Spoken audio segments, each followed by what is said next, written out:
და გამოშვების დასასრულს დასამახსოვრებელი და ორიგინალური ნომრები მეგაპროექტი ცეკვავენ ვარსკვლავები დასრულდა. მეორე სეზონის გამარჯვებული რუსკა მაყაშვილი გახდა, მან გუმათი ჯგუფისგან ბათუმში ბინა მიიღო, მეორე ადგილზე გასული კი Range Rover Evoque დაჯილდოვდა. ბაშასე ვარსკვლავების გამარჯვებული წყვილი. ცეკვავენ ვარსკვლავების მეორე სეზონის ფინალისტმა გამარჯვება Subtropic City Sim კორპუსზე გაკეთებული წარწერით გაიგო, რომელიც დღეს მისი საკუთრებაა. 31 დეკემბრის ღამეს პროექტის მთავარი პრიზი ბინა ბათუმის ცენტრში გუმბათი ჯგუფისგან რუსკა მაყაშვილმა მიიღო.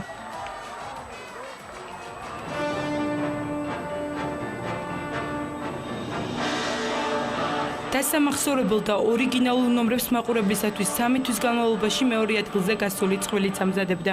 მსახიობ გიორგი ვარდოსაინძეს GT Motors-მა Range Rover Evoque აჩუქა. ყოველ ორშაბათს პრემიერა მქონდა, ესე ძალიან მაგარი ბრძნობაა, რომ ორშაბათს გამოდიხარ, ყოველ ორშაბათს პრემიერა არის. ბევრი ვიბრძოლეთ, ფინალშიც გავედით, მეორე ადგილი ავიღეთ, მე ძალიან კმაყოფილი ვარ და მშვენიერი გადასარევი მანქანა ესე მოვაყენე სახთან და გავაჩერე, ვითი ძალიან კმაყოფილი ვარ. TBC ბანკის საგარეო ურთიერთობათა და მედია კომუნიკაციის დირექტორი თამარ კირვალიძე, ხო? რუსკა მაყაშვილისა და გიორგი ვარდოსაინძის გარდა პროექტის სპონსორებმა მათი მეწყვილეებიც დაასაჩუქრეს. სალომე ჭაჭუამ და ოთო ფოლადაშვილმა TBC ბანკისაგან 6,000 ლარი მიიღეს საჩუქრად. ბოლო ფინალურ შოუზე გახდა ცნობილი, რომ მოცეკვავეები შტუტგარტში ცეკვების ყოველწლიურ კონკურსში მიიღებენ მონაწილეობას.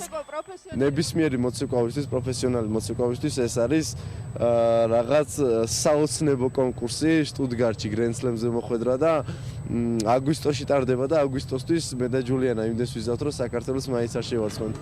პროექტი ცეკვავენ ვარსკვლავები ტელეკომპანია იმედის მაღალ რეიტინგული გადაცემა იყო 3 თვის განმავლობაში. იმედის ეთერში პროექტი ახალ სატელევიზიო სეზონზეც გაგრძელდება.